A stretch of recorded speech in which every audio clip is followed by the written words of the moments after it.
Molweni, namkelekile Avalanche of Grace, igama lami nguThenjiwe. Namhlanje sixhobisana ngesikhali esibekelwe wonke umuntu, abadala nabancinane.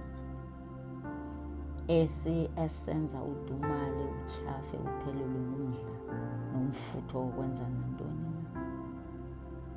Esithatha ukholo nethemba lakho kumdlali wakho okudala evuka nawe kumahlande enyuke alomhlaba. Esenza ukuba umthandabuze ngokubukho bakhe namandla wakhe empilweni yakho.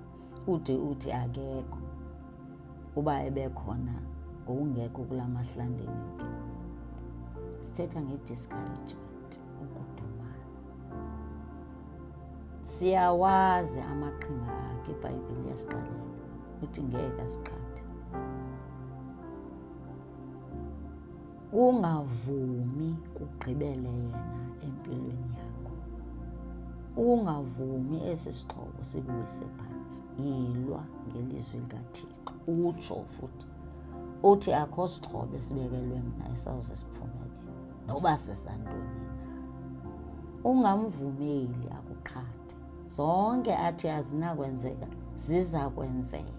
Isibhalo sithi ebantwini akwenzeki, kodwa kuThixo zonke izinto zinako ukwenzeka.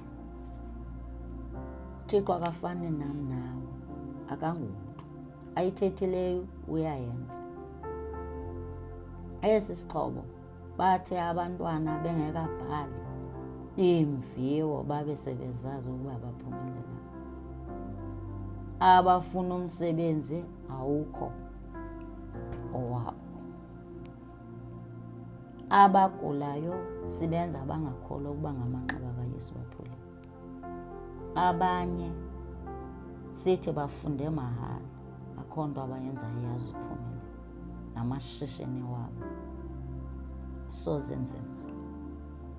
Abanye soze batshate babe nabantwana nomtshato ophuphuma uthandwa namathamsanqa. Yomelela, awedwanga, ungashiyi indawo yakho yokuthandaza. Ingecala lakho ingadlangadla yezulu. Izibhalo zithi vuyani enkosini amaxesha wonke. Ngabi naxesha lokudandatheka nokukhala. Uvuyo lukaYehova ligwiba lakho. Ngumphakamiso wentloko yakho. Uyakugusha emnqobeni wakhe ngemini yobubi. Akusithelise elweni. Yinqaba yakho, balekela kuye. Yomelezwa ngamazwi uThixo awathetha kuYoshuwa namhlanje ukufa kukaMoses.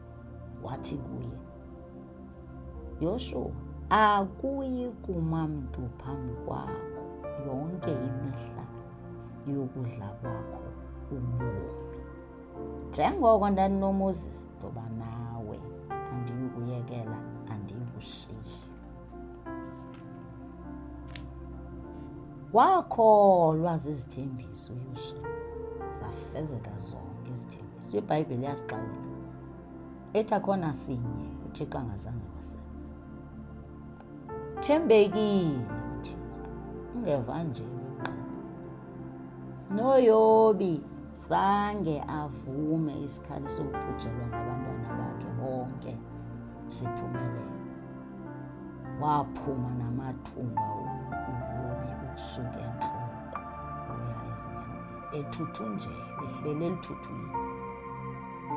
Wathi unkosikazi wakhe sesithi kuye, lahla lo Thixo ufe. Wathi nobubi masekwangele, singamkeli okulungileyo kodwa. Loo nto ixelela ntoni?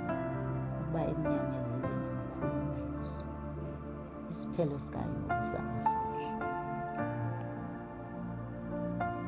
Wazomelezwa uYobi.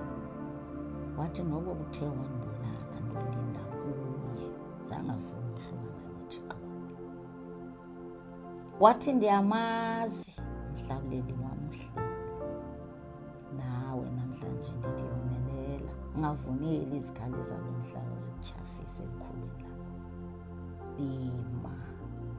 uthethe ilizwi uthi ndiyamazi umhlawuleli wam uhleli. Nangoku ke akuzeli